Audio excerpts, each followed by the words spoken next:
picking up something. That's really weird, man.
Today, we're visiting the small village of Dunwich, located on the coast of Suffolk in England. During the Anglo-Saxon period, it was the capital of the Kingdom of East Angles, which is today known as East Anglia. Over the centuries, Dunwich has been inhabited by the pagans, the Anglo-Saxons, and later on the Vikings, giving it a very rich and diverse history.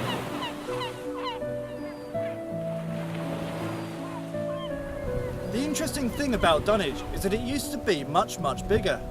During the Middle Ages, it actually extended out a mile into the sea, but due to coastal erosion and the light sandy soil the town's built on, it's eroded considerably over the years.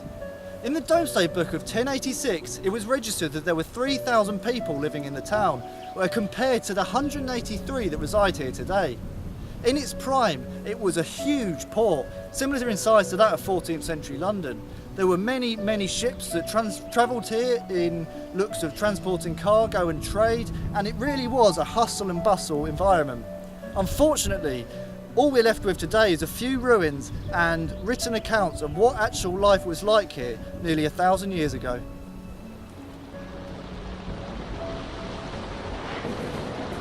On the 1st of January 1286, a great storm hit Dunwich, destroying much of the land and sweeping away many buildings into the sea. This was followed by another 2 devastational storms the following year, and by 1362, most of the town had been lost to the sea, including 8 churches and hundreds of houses.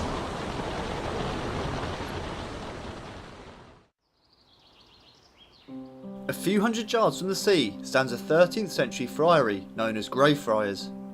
The original friary in Dunwich first appeared on records in 1277 but was moved inland in 1289 due to coastal erosion.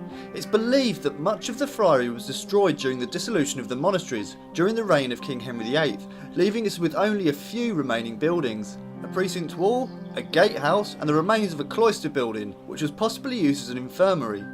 The remains of the priory were also used as a house, town hall, and even a jail at various points in history. For generations, people claim to have seen ghostly apparitions around the ruins of the friary. It's no surprise that people think monks actually haunt this site, due to the fact they inhabited here for such a long period of time. Another ghostly form people claim to have seen is that of a black shaggy dog with red glowing eyes. Although I'm very doubtful about these accounts, it does share many similarities to East Anglia's Black Shuck, which has haunted rural East Anglia for many hundreds of years.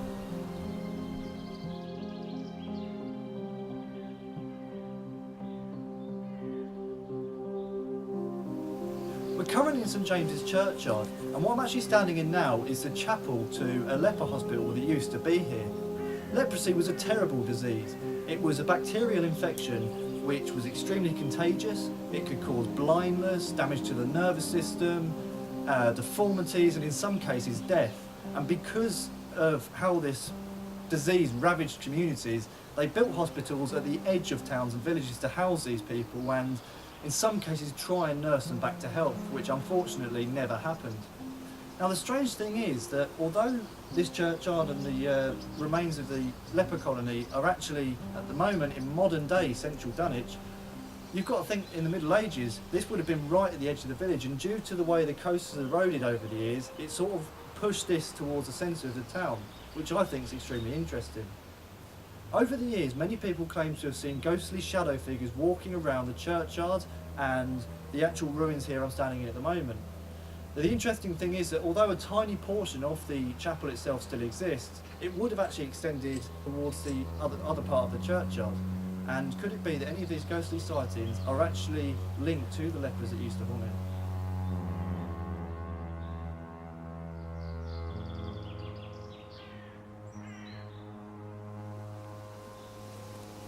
Wait, come on, look at this.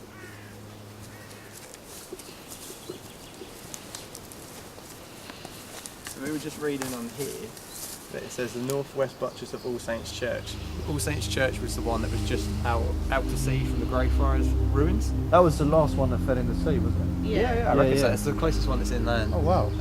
So what me and Sophie reckon is that this is actually the corner of the church that they rescued before it fell into the sea, and then they brought it here. Yeah, they've obviously taken it, brought it here for memorial and, you know. Oh it's the wow, last part of brilliant. the church, so- Also, if you look, like these sides, just clearly like joining. Yeah. Oh wow. So this is like the outside bit, obviously, and No, I had no idea this was here. That's a bit of a surprise, to be honest. Yeah. so look, this is where we are now, and up here is All Saints Church, and we think it's the same church. Obviously, we're not 100%. So here's but the Greyfriars ruins, and That's the, where and we the, were, Yeah, that's the where we last were grave earlier. is just on this sort of corner bit here. So this is actually coast now. So we think that obviously this is all is what is in the sea. And Yeah. is, So that was actually the Yeah. last one that went into the sea, then? Maybe? That's Yeah. well, that's the last one at this point. I don't know if there might have been more. Yeah. There's Sort obviously of more stretching out St Peter's, more Mm. stretching out that way. yeah. It's so weird. Like how many roads? You just go. They're all gone. All that's gone. But the wall from this was at the northwest. Northwest. I'm gonna go with northwest. Northwest wall has now been moved over here. So that's what we think that is. So the thing is, though, I mean, although it's a very out there idea, and it's probably not all, but there is theories that energies and ghosts can be attached to Yeah. walls and such as that. Well, So I you could say wonder. with stone tape theory, that's made of stone. Exactly. So it may, it may have brought something over with it if there was a haunting there before. Despite there being the ruins of an ancient priory and a leper colony in Dunwich, there's been more ghostly reports at the seafront than anywhere else in the town. There's been a number of ghostly sightings along the coastline of Dunwich over the years. One of the most famous of which was people seeing a man hop into a boat and then drift slowly out to sea before disappearing before their very eyes. Could this man be one of the old fishermen who used to live in the town? Another regular occurrence is people hearing the ghostly sound of church bells ringing out at sea. There's actually 8 churches that now lay 50 feet below sea level, and could it be that the church bells people are hearing are the ghostly residents of these churches when they were on land? One of the more famous legends surrounding this coastline is that of the dark heart of Dunwich. The legend tells of a young girl named Eva who was set to be married to the son of a local landowner, but fell in love with another man who had his way with her before leaving and running off to sea, never to be heard from again. Poor Eva waited many months for his return, and in her heartbroken state it is said that she took a knife and cut out her own heart, hurling it into the sea. It's believed that her spirit now wanders these shorelines, where the land meets the sea, still waiting for the return of her long-lost love. Her heart, believed to resemble a wooden heart, has washed up on the beach from time to time, and brings great misfortune to anyone who finds it.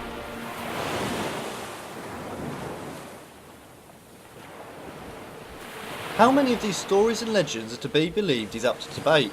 Many strange sounds such as the ghostly ringing of the church bells could be nothing more than the sound of a distant ship out at sea. On our visit, we also noticed that gusts of wind would blow the light soil into clouds of dust that could easily resemble a ghostly form on a dark moonlit night.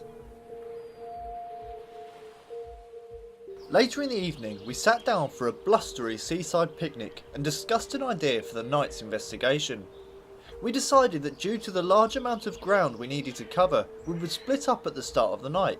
Myself investigating the friary ruins, Sophie at the seafront, and James along the cliff face, where the last grave from All Saints Church is, as well as the supposedly haunted wooded area. After spending time at these locations, we agreed that we would all go over together to finish off the night by investigating the leper colony ruins in St James's Churchyard.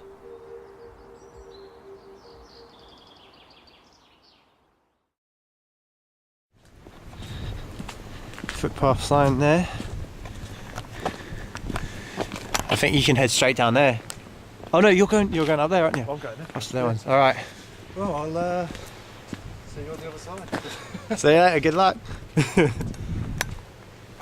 Right, let's do this. Cool, this is quite dark. At the moment, I'm a bit more worried about standing in dog poo than anything else. Forest locations, you got the sounds of stuff moving around you everywhere. Like that was me just standing on a stick there.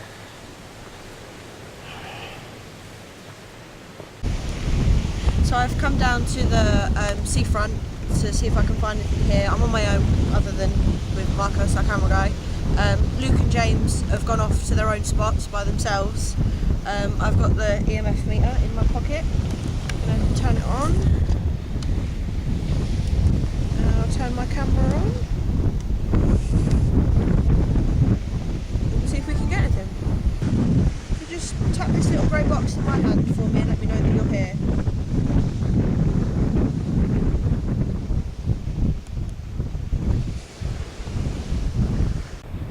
So I'm just walking up to the friary now.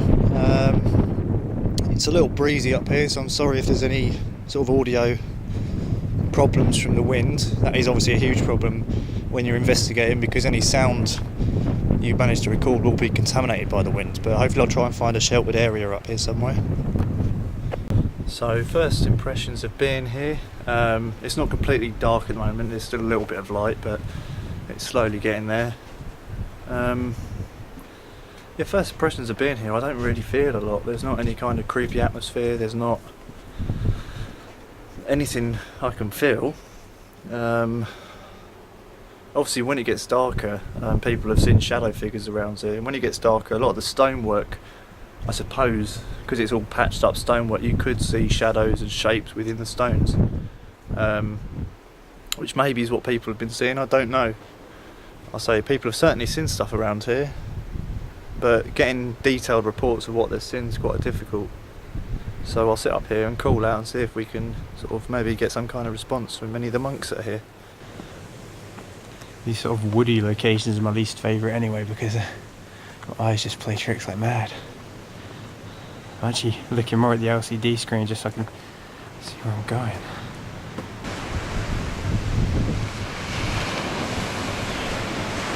I really need to keep an eye. I'm standing. There's fishermen down there.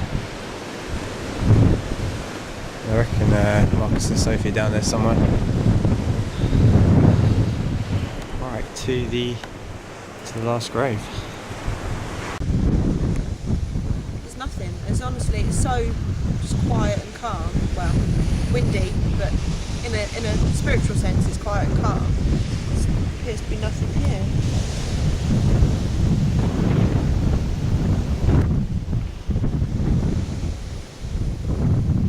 Hello, my name's Luke.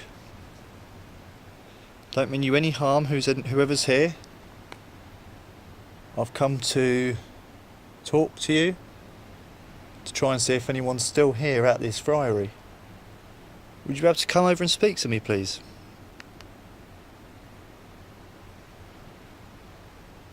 Would you be able to tell me your name, please?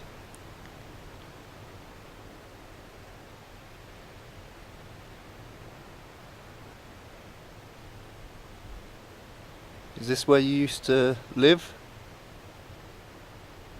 And this specific building I know was the kitchen.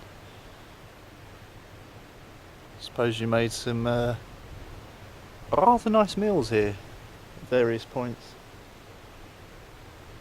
So this is the last grave we saw in the day.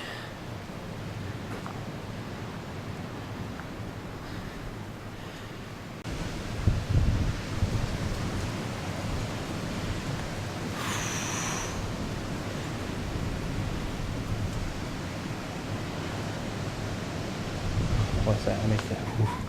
One sec.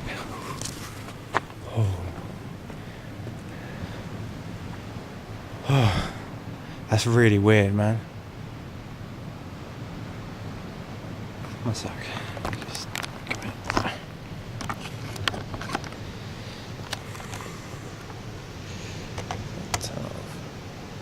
I was just down the end bit of down by the last grave down here, and suddenly felt really weird, like trespassing kind of weird. Like my heart is going really fast now. Like it's just kicked in. I want to go down there again, but like heart rate's already up. It's really weird. So I'm just going to go and scan for electromagnetic field, see if there's any anomalies around here. There is no power whatsoever to this particular place. There's no power lines overhead, nothing. So there should really be no anomalies whatsoever, be it magnetic, electric. Should be nothing at all here. And I get the feeling there won't be, simply for the fact that it doesn't feel particularly strange.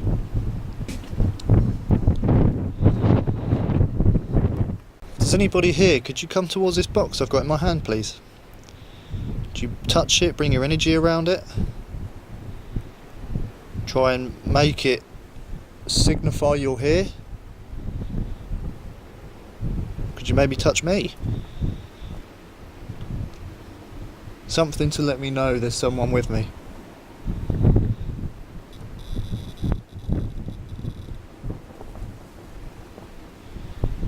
That was interesting. That did just go off a little bit then.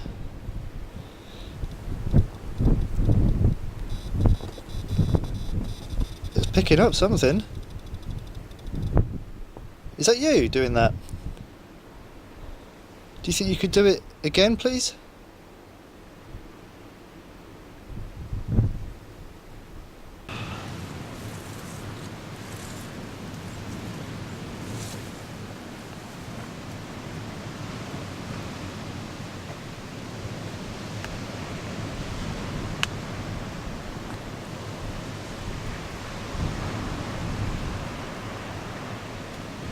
Is there anyone there? Is there someone there?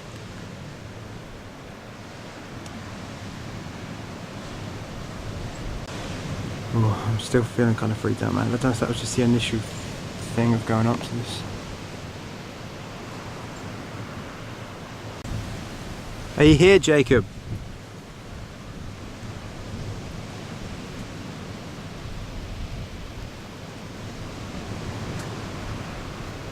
Could you please come towards me if you're here, Jacob? Would you be able to show yourself? Could you stand in front of me, please?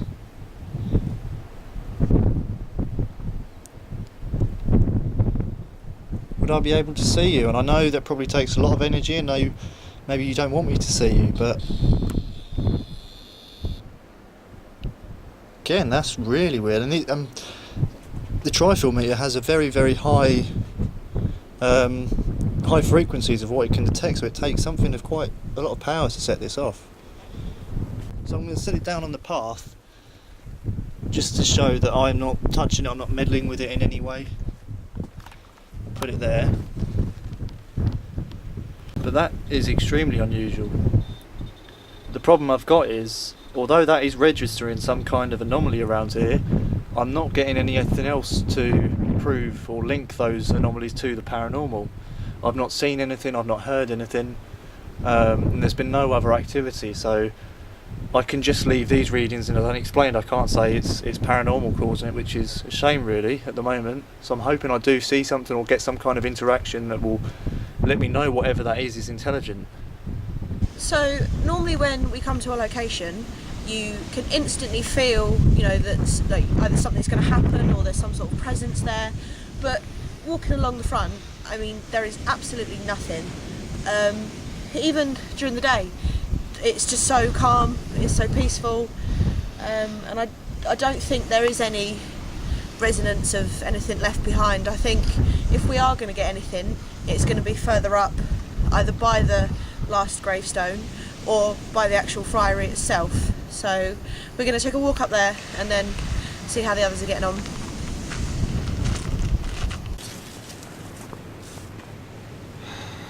Okay. So back out into this bit. Definitely weird vibes down there, man. Really, really strange. As I said before, this whole area is was a graveyard. They think bones are still in this area. With the cliffside eroding, they found bones coming down on the beach. I don't know if something is there, but that was really freaking me out there. Alright, I'm going to head back to the cliff edge into the spooky woods. I'm going to do now what I don't think people who investigate the paranormal do enough, and that's just sit down quietly, just look, listen and see what I feel and see if anything comes to me without me interacting with whoever's here. I do like to do this quite often, but it's something that gets overlooked. People, and myself included, like to be very hands-on with investigations, but sometimes it's a good idea just to sit down and just observe the environment you're in. We remained at our individual locations a while longer, however our investigations were inconclusive, so we decided to regroup and head over to St James's churchyard and the remains of the leper colony. Is there anybody here with us at the moment? Would you be able to come forward? Show yourself in some way?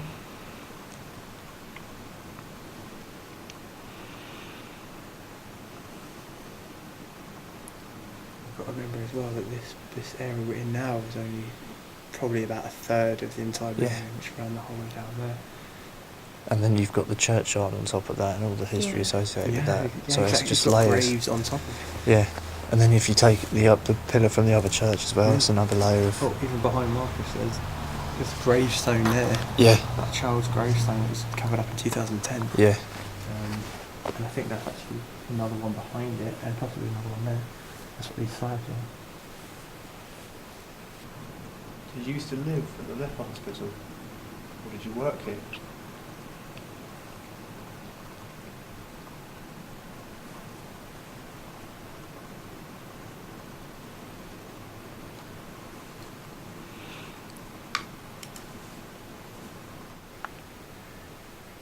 And first impression, is it really peaceful?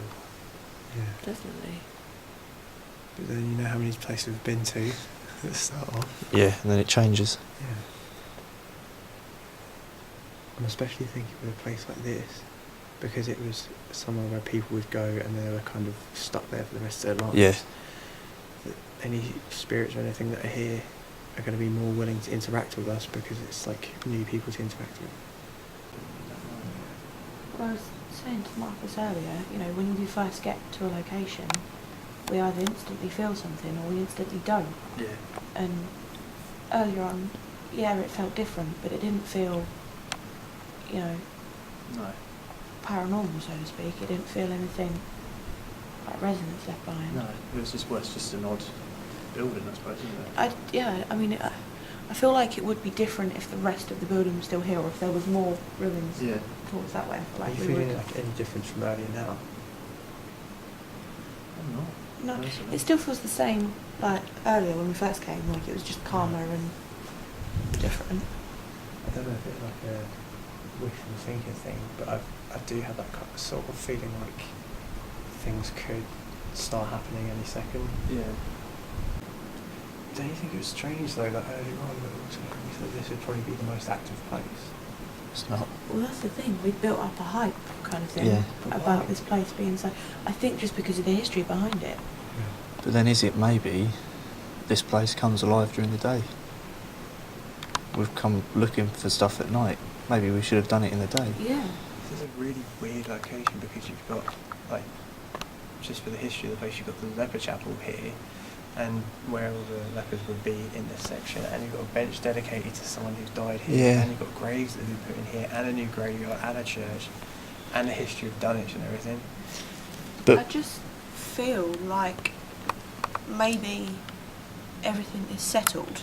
Yeah. If that makes sense. Like, all, you know, bearing in mind everything that's happened in the past, they've, you know, made peace, and they're just, that's it now. I mean, the thing is, we've come here because we've heard that there's a haunting here. Yeah. Now, that's just from a few people saying probably that have walked through here at night and said they've looked in here and seen shadows moving about. Well, Yeah. we've already seen things that we think could be like sort of smoky or dusty figures Yeah. being the sand and dust Yeah, coming off the beach. certainly. And it certainly doesn't feel like there's anything here that would want to come forward at the moment anyway. Despite the layers and layers of history at the leper colony, we didn't pick up any more paranormal activity, and if anything, we felt there was more of a supernatural presence during our daytime visit.